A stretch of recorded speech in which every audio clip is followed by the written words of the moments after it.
In the far reaches of northern Transylvania, beyond the rivers and forgotten villages, lies a place untouched by time, a forest known only in whispers. They call it the Hollow Forest, Codrul Gol. No animals live there, no birds sing, no wind moves the branches, even the moss grows silent.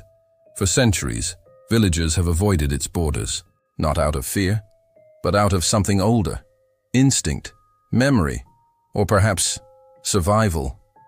Legends say the forest is cursed, that it was once sacred, a place where witches danced under blood moons and the dead walked under hollow stars.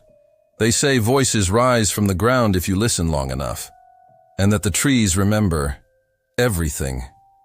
Her name was Elira, 24 years old, quiet, curious, an amateur documentarian from Bucharest who didn't believe in ghosts, only in history and forgotten stories.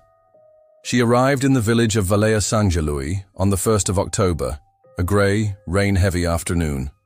Armed with a second-hand DSLR, a drone, and a worn notebook filled with her grandfather's journal entries. Because Elira wasn't just making a documentary.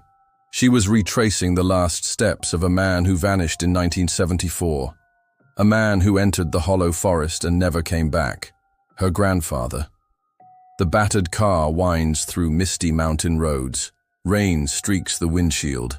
Through the glass, glimpses of ancient forests and crumbling stone bridges. Inside, the young woman checks a hand-drawn map against road signs.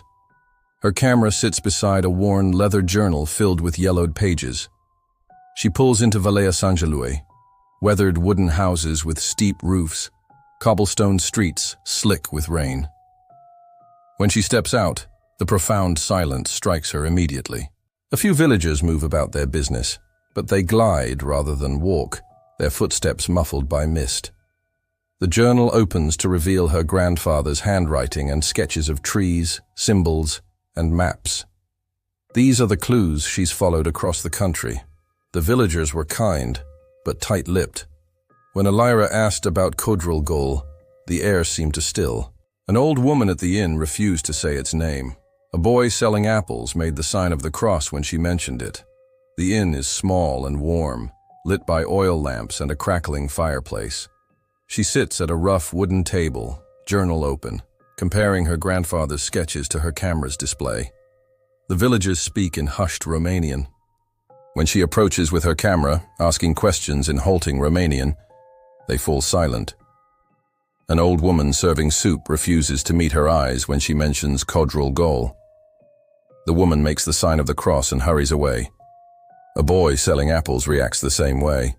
The moment he sees the sketch of the forest, he crosses himself and backs away. Only one man agreed to speak, Mihai, a retired forest ranger, thin as bone and blind in one eye. He sat by the fire that night, his hands trembling slightly. By the fireplace, the old ranger studies the journal with his good eye. His weathered face grows grave as he traces the sketches with a gnarled finger. "Your grandfather was brave," he says in accented English.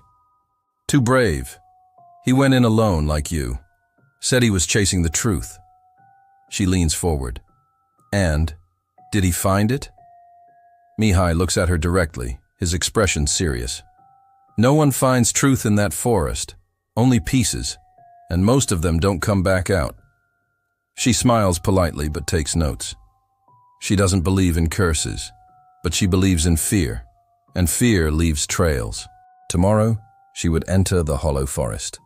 Not for ghosts, for answers. Morning brings no comfort. If anything, the forest seems more ominous in daylight. Not because of what she can see, but because of what she can't. Mist clings to the village like a shroud. She emerges from the inn, backpack loaded with camera equipment, water bottles, and her grandfather's journal. The small drone sits protected in its case. The villagers she passes avert their eyes. A mother pulls her child closer when she sees her destination. At the village's edge, the forest looms, a solid wall of ancient pines and oaks that seem to absorb light rather than reflect it. At the village's final house, an elderly man tends his garden. When he notices her looking toward the forest, he shakes his head slowly. "Not today, child. Not any day," he says in Romanian.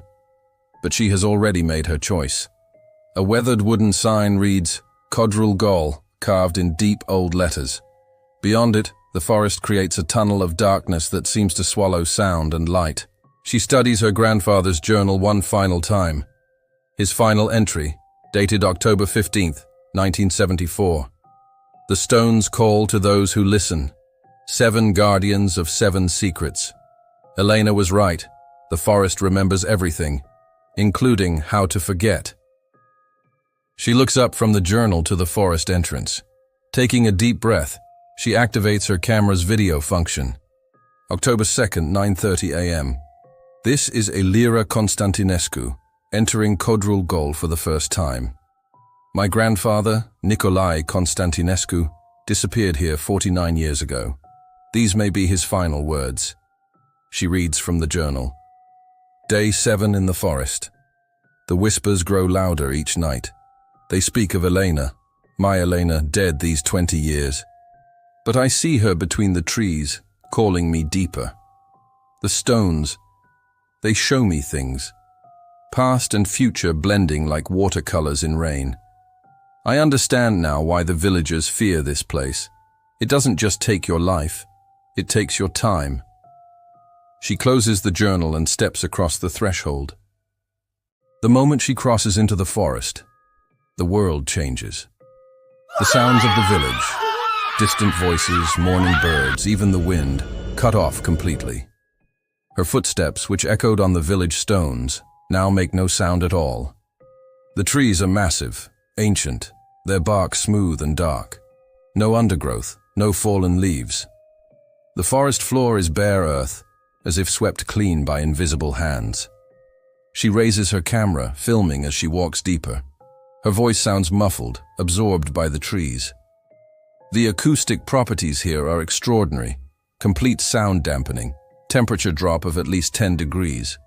And the trees, they're perfectly preserved. No sign of age, disease, or seasonal change. She stops at one of the massive trunks, placing her hand against it. The bark is warm. That's unusual for this temperature. Looking through her camera's viewfinder, she films the path ahead. In the LCD screen, the forest appears normal, but when she looks up from the camera, something seems different. As if the trees have shifted slightly. She checks the camera display again. Everything looks normal. Possible optical illusion caused by light refraction through the canopy, she says. But her voice lacks conviction. She follows what appears to be a well-worn path, though she can't see any actual trail markings. Her grandfather's journal describes this same route, past the twin oaks and toward the Heart's clearing. She pauses at 2 massive trees that grow in perfect symmetry, comparing them to her grandfather's sketch. They're identical to his drawing, down to the smallest detail. Remarkable preservation. These trees appear exactly as my grandfather drew them in 1974. No growth, no change. It's as if time has stopped here. From somewhere ahead, barely audible, comes a sound like whispered conversation. She stops, listening. The sound comes again. Definitely voices, but too distant to make out words. Audio phenomenon detected. Could be wind through the trees, though there's no perceptible air movement. Distance, approximately 50 meters ahead. She moves toward the sound, her camera recording continuously. The path opens into a perfect circular clearing.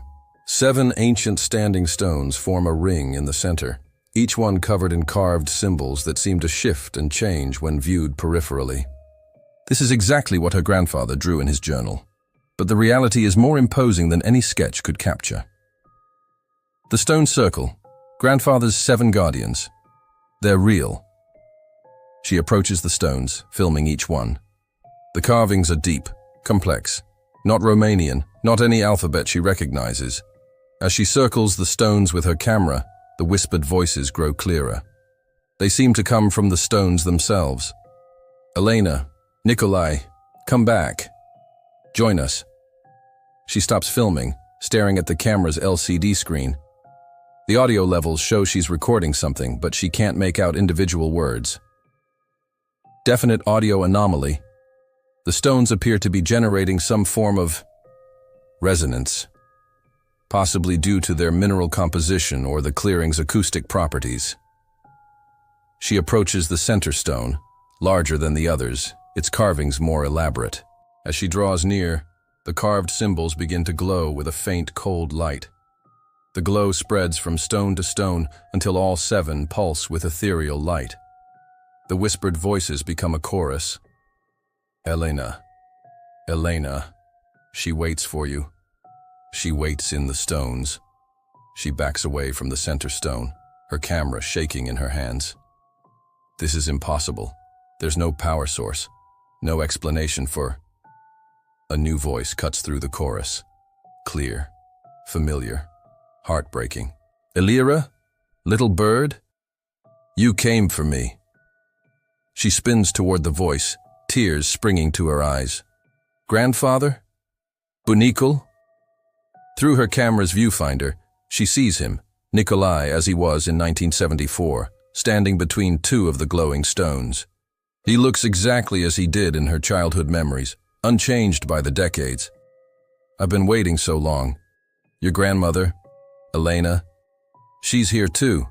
We're together again. She lowers the camera. With her naked eyes, she sees only empty space between the stones. She raises the camera again. He's still there, reaching toward her. The stones remember everyone who enters. They preserve us, protect us. We don't age here. We don't suffer. We just wait. Grandfather, you have to come back. The family, we've been searching for you. We never gave up. Come closer, little bird. Come see your grandmother. She's missed you so much. More figures appear through the camera. Dozens of people from different eras, all reaching toward her with desperate, loving expressions. Among them, she recognizes her grandmother Elena, who died when she was 7. My darling girl, my beautiful granddaughter, come to us. Stay with us, forever. She takes a step toward the stones, drawn by love and longing. But something in her grandfather's journal catches her eye. A final line she hadn't noticed before, written in different ink. The stones don't preserve, they consume. Elena isn't Elena. I'm not me. We're echoes of ourselves, fed by the living. Don't follow, run. She reads the warning aloud, her voice shaking. The stones don't preserve, they consume. Grandfather, what did you mean? The figure of Nikolai in her camera viewfinder flickers, his loving expression momentarily replaced by something desperate and terrified. Don't listen to that. Come to us. Feed us. Let us live through you. The other figures in the camera become more aggressive, their reaching hands now grasping, clawing at the air. She tries to step back but finds her feet rooted in place. The stone's glow intensifies, and she feels something pulling at her essence. Not her body, but something deeper. I can't move. Something is holding me here. The stones, they're not just recording, they're taking. The carved symbols spin faster, creating hypnotic patterns that make her vision blur. Through sheer will, she forces herself to look away from the stones and focus on her grandfather's journal. Another line becomes visible, as if written in invisible ink. Elena's love trapped me. Don't let their love trap you. Real love lets go. Understanding floods through her. The figures in her camera aren't her grandfather and grandmother. They are the forest's interpretation of them, powered by her memories and love. You're not them. You're what this place thinks they were, what I remember them being. The figures become more frantic, their pleas more desperate. Don't leave us. We'll be alone. We'll fade. Stay, little bird. Stay and never hurt again. But she has found her strength. She speaks to her camera one final time. Some love is real. Some love lets go. Real love wants you to live, not to stay trapped in the past. She throws her camera toward the edge of the clearing, hoping someone will find the recording. Using every ounce of will, she breaks free from the stone's influence and runs toward the forest's edge. Behind her, the false voices scream in anger and loss. She crashes through the forest, branches that weren't there before now tearing at her clothes. The trees seem to lean inward, trying to block her path. The whispers follow her, growing fainter but more desperate. Come back. Don't leave us. We love you. Stay with us forever. She bursts from the forest entrance and stumbles onto the village's cobblestones, collapsing in the village square, gasping. The normal sounds of life, birds, wind, human voices, seem impossibly loud after the forest's silence. Mihai appears beside her, helping her to her feet. You came back. Most don't. My camera. I left evidence. Someone needs to know what's in there. The forest keeps what feeds it. Your grandfather's camera was never found either. She looks back at the forest entrance. Already she feels the pull to return, to see her grandparents again, even knowing they aren't real. The wanting never stops. But now you know the difference between love that holds and love that releases. She nods, understanding. She pulls out her grandfather's journal and hands it to Mihai. Burn this. Let him rest.